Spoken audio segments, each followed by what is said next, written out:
नमस्कार प्रिय छात्रों, स्वागत है आपका अपने ही YouTube channel supreme online classes पर। और जैसा कि प्रश्न आपको स्क्रीन पे दिखाई दे रहा है, आज हम लोग दिखने वाले हैं प्रश्नावली 3.1 की प्रश्न क्रमांक 2 को। जैसा कि इनका 1 देख चुके हैं, जिनमें बोला गया है क्रिकेट टीम के एक कोच ने राशि 3900 में 3 बल्ले तथा 6 गेंद खरीदी। बाद में उसने एक और बल्ला तथा उसी प्रकार की 3 गेंद राशि 1300 में खरीदी। इस स्थिति को बीजगणितीय तथा ज्यामितीय रूप में व्यक्त कीजिए। तो सबसे पहले इसे एक बीजगणितीय रूप में हमें एक समीकरण निकालनी है और उसे फिर ग्राफीय रूप में हल करना है और ग्राफीय पेपर पे दर्शाना भी है। तो चलिए इसे हम लोग समझ लेते हैं। पहले इसको समझेंगे, ध्यान से देखेंगे। ये हम मान ले रहे हैं कि ये क्रिकेट की टीम है। इस प्रश्न में जो टोटल जो दिया गया है 3 बल्ला और 6 गेंद से टोटल रुपए वो कितना दिया है, टीम 3900 रुपए दिया है। और बाद में उसने एक बल्ला और 3 गेंद लिया है तो कितना रुपए दिया है, 1300 रुपए दिया है।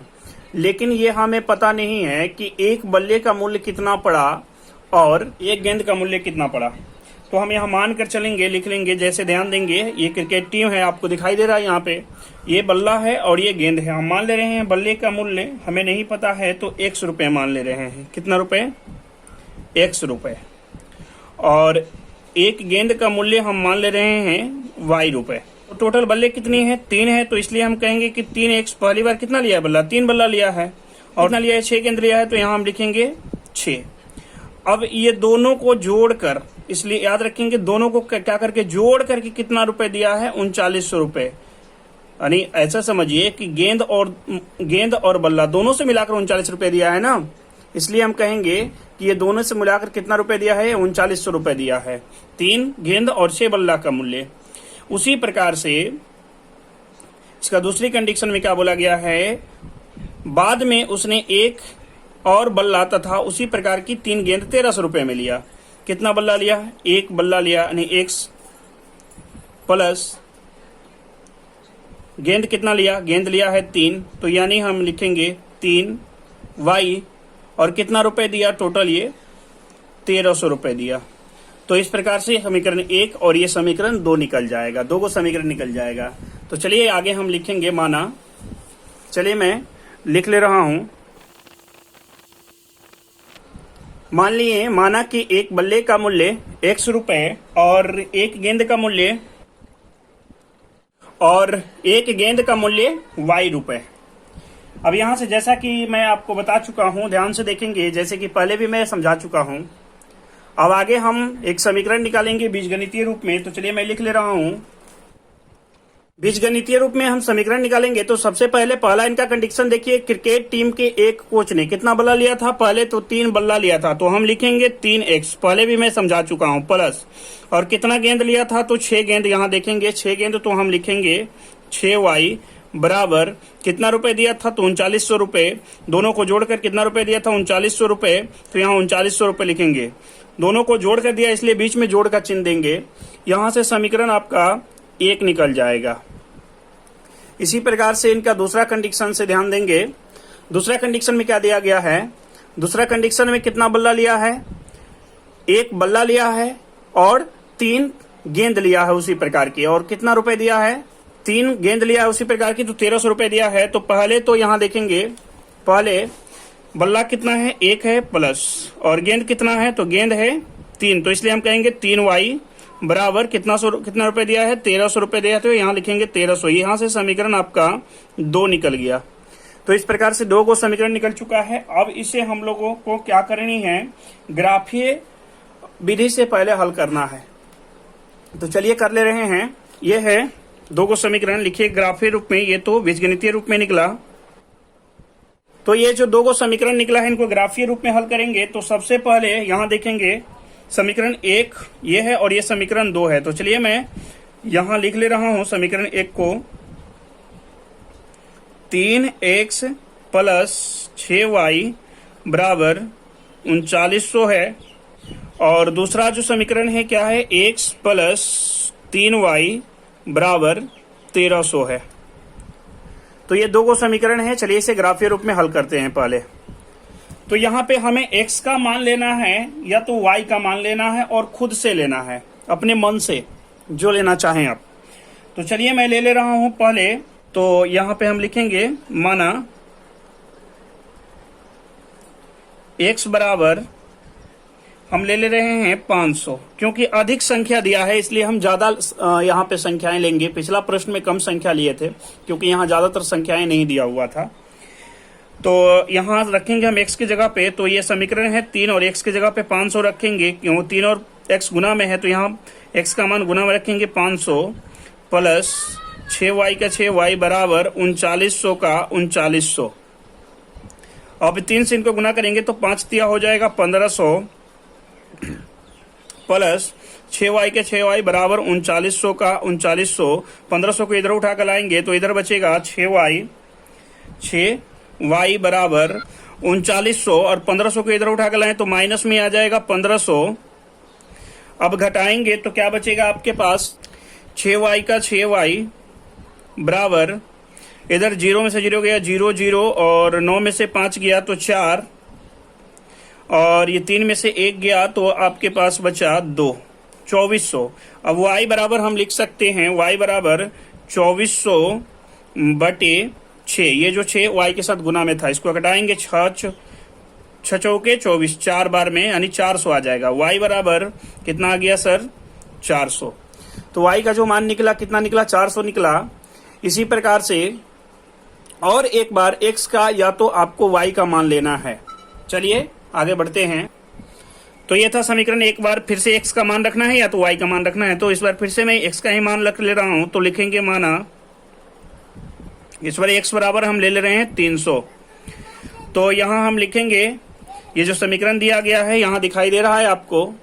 ये समीकरण में हम मान रखेंगे, समीकरण है 3x प्लस 6y बराबर 3900। अब x का मान यहाँ हम रखेंगे, x की जगह पे 3 है तो 3 और x और 3 गुना में, इसलिए x का मान जो रखेंगे 300 गुना में रखेंगे 300 प्लस 6y का 6y बराबर 3900 का 3900। 3 से इनको गुना करेंगे तो 3 तिया 900 हो जाएगा प्लस 6y का 6y और इधर 3900 का 3900। इसको उठाकर इधर लाएंगे, इधर 6y का 6y बराबर 3900 का 3900 और माइनस का 900। y बराबर आ जाएगा 3900 में 900 घटाएंगे तो बचेगा 3000 और 6 इनके साथ जो y गुना में था वो आ जाएगा इसका बटे में, तो बटे में आ जाएगा 6 घटाएंगे 6 पंचे 30, 5 बार में कट गया 30, यानी y बराबर बचेगा आपके पास 500। क्या बचेगा 500। तो ये था समीकरण 1 में। एक बार हम x का मान 300 रखे थे, यहाँ देखेंगे 300 रखे थे तो y का मान निकला था 500 और एक बार हम x का मान 500 रखे थे तो y का मान आया था कितना 400। अब दूसरा समीकरण में भी सेम उसी प्रकार से करना है, यानी x का मान हमें लेकर चलना है। तो चलिए x का मान रखेंगे या तो y का मान रखिए। तो चलिए मैं x का मान रख ले रहा हूं। इस बार इसमें भी x का मान रखेंगे तो x का मान मैं रख ले रहा हूं 700। पहले चलिए 700 रख ले रहे हैं।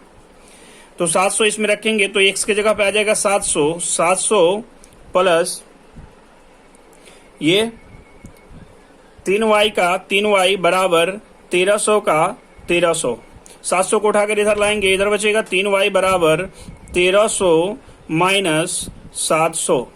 घटाएंगे ये 3y का 3y ही रहेगा, इधर घटाएंगे तो यहाँ देखेंगे 0 में से 0 गया तो 0, 0 में से 0 गया तो 0 और 13 में से 7 गया तो 7 6 13, 600 बचेगा। यानी y बराबर आ जाएगा, y के साथ जो संख्या गुना में है उस बराबर के संख्या का बटे में ला देंगे, यानी 600 बटे 3 कटा देंगे तो 3 दूना 6, 2 बार में कट जाएगा, यानी y बराबर आ जाएगा 200। तो y का मान कितना आ गया, यहाँ देख चुके x का मान 700 लिए थे तो y का मान 200 आ गया। इसी प्रकार से आगे की ओर बढ़ते हैं और एक बार हम x का मान रखेंगे। तो चलिए मैं फिर से रख ले रहा हूं एक बार x का मान। समीकरण 2 के लिए फिर से एक बार मान रखेंगे x का। तो हम लिखेंगे माना x, इस बार फिर से x का मान रखेंगे दूसरा समीकरण में। तो दूसरा समीकरण x प्लस 3y बराबर 1300 था, इसमें x का मान हम रख ले रहे हैं 400। कितना 400। तो यहाँ हम रखेंगे समीकरण जो था वो था x प्लस 3y बराबर 1300। x का मान लिए हैं 400 तो यहाँ रखेंगे 400 प्लस 3y का 3y बराबर 1300 का 1300। यानी 3y इधर रहेगा और इसको उठाकर इधर लाएंगे तो ये 1300 में माइनस हो जाएगा, 400 प्लस में था तो इधर आकर माइनस में हो गया 400। अब इधर 3y का 3y बराबर जब घटाएंगे 1300 में 400 तो 900 बचेगा, 900 यानी 3 जो इनके साथ y में गुना में है वो बराबर की संख्या का बटे में चला जाएगा, यानी 900 का बटे में चला जाएगा, y बराबर आ जाएगा 900 बटे 3, कटा दीजिए तो 3 तिया 9 यानी 3 बार में कटा तो y बराबर आ जाएगा 300। तो y का मान कितना निकला, 300 निकला। अब इसको जो है सबसे पहले एक टेबल बनाकर रख लेनी है। तो जैसा कि हम टेबल तैयार कर चुके हैं, समीकरण ये 1 के लिए है और ये समीकरण 2 के लिए है। ये टेबल तैयार कर लेंगे इस प्रकार से और इसको फिर हमें ग्राफ पेपर पर भी ड्रा करनी है, ग्राफ पेपर पर इनको लिखना है, दर्शाना है। तो चलिए सबसे पहले यहां दिखाई दे रहा है आपको समीकरण 2 में जो लिए थे, ध्यान देंगे समीकरण 1 का ये है और समीकरण 2 का इधर है। तो समीकरण दूसरी बार जो लिए थे समीकरण, ये पहले मैं दूसरी वाला लिख दे रहा हूं। समीकरण 1 में जो दूसरी बार लिए थे x का मान 300 लिए थे तो यहां हम रखेंगे इसमें समीकरण 1 में 300। तो y का मान कितना निकला था, 500 निकला था तो यहां हम रखेंगे 500। फिर इसी प्रकार से इसमें देखेंगे ध्यान से कि एक दूसरी बार समीकरण में दूसरी बार क्या लिए थे, x का मान 400 तो यहां हम रखेंगे 400 और y का मान कितना निकल गया था, तो y का मान निकला था 300 तो यहां हम रखेंगे 300। जब इनका दूसरी बार मान लिए थे और मान 1 लिए थे वो इधर है, चलिए मैं दिखा दे रहा हूं। जब इसमें पहली बार मान लिए थे समीकरण 1 में तो कितना लिए थे, x का मान 500 तो यहां हम रखेंगे इस टेबल में 500 इस सारणी में, और y का मान कितना आ गया था 400 तो हम यहां रखेंगे 400। उसी प्रकार से दूसरी बार हम समीकरण 2 में पहली बार 700 लिए थे x का मान तो 700 रखेंगे और y का मान कितना आ गया था 200 तो यहां हम रखेंगे 200। अब इसको हमें ग्राफ पेपर पर ड्रा करना है, इसको लेकर चलते हैं अब ग्राफ पेपर पर। चलिए ग्राफ पेपर आप भी निकाल लेंगे, इस प्रकार से बनाएंगे। तो इस प्रकार की ग्राफ पेपर आपके पास होनी चाहिए। इस प्रकार ग्राफ पेपर ले लेंगे और स्केल से, रूल से ये काम करेंगे आप। मैं कलम से कर रहा हूं ताकि आपको वीडियो फ्रेश दिखाई दे। आप ये काम रूल से करेंगे ताकि कहीं पे गलती हो तो आप फिर से उसे सुधार सकते हैं। तो इस प्रकार से सबसे पहले एक रेखा ड्रा करना है बीच भाग से, ये मोटा वाला रेखा पे। तो ये मैं कर ले रहा हूं स्केल के सहारे। फिर आपको इसकी बीच भाग से और एक रेखा ड्रा करनी है, तो मैं यहां से कर ले रहा हूं।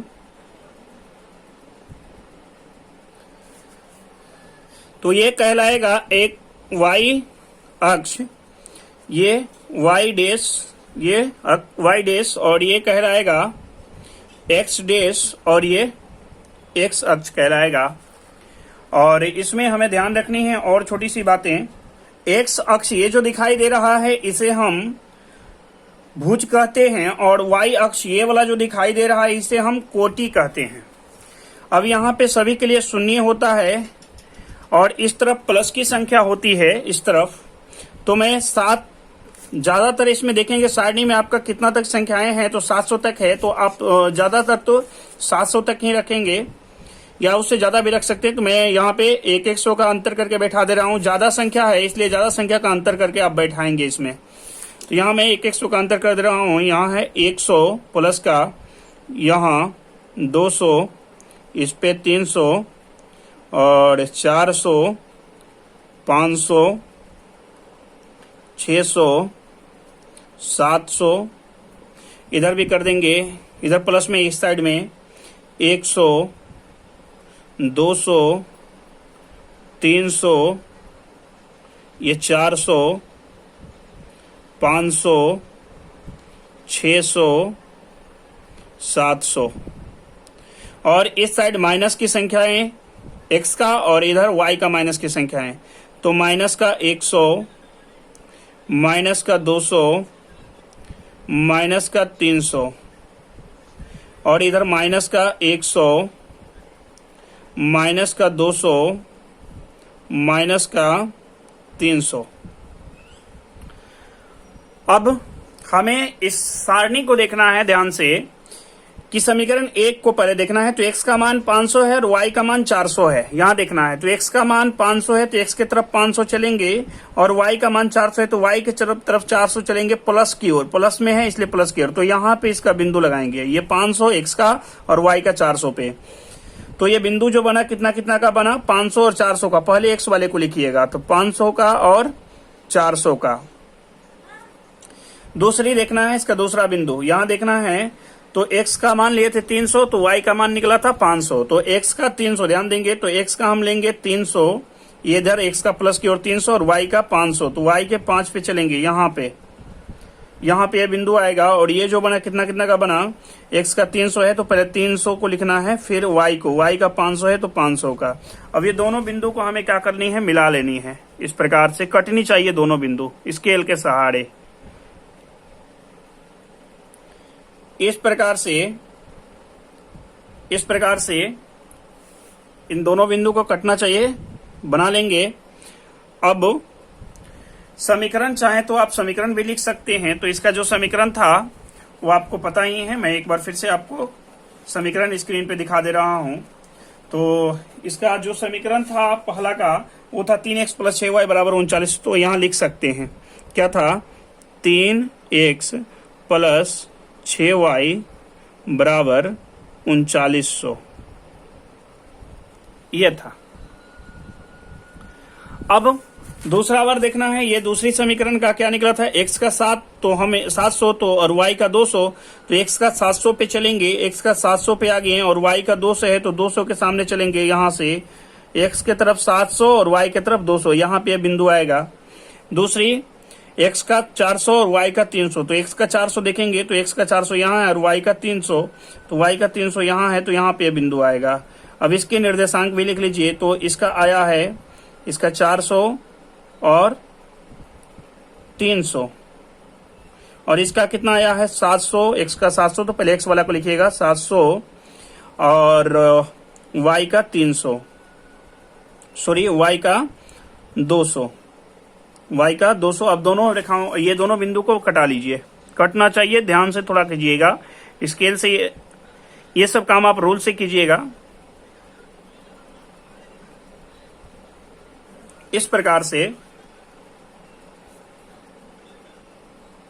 अब इसका समीकरण लिख लीजिए, जैसा कि आपको समीकरण इसका स्क्रीन पे दिखाई दे रहा है। इसका जो समीकरण था, समीकरण 2 का, ये था x प्लस 3y बराबर 1300। इस प्रकार से लिख लेंगे, जिनमें कि बोला गया था इसे हमें क्या करनी थी, इसको ज्यामितीय रूप में दर्शाना था, अनुग्राफीय रूप में, जो कि ज्यामितीय रूप में इसे दर्शा दिए। और इस प्रकार से यह प्रश्न पूरा होता है। मिलते हैं इनका अगला पार्ट में।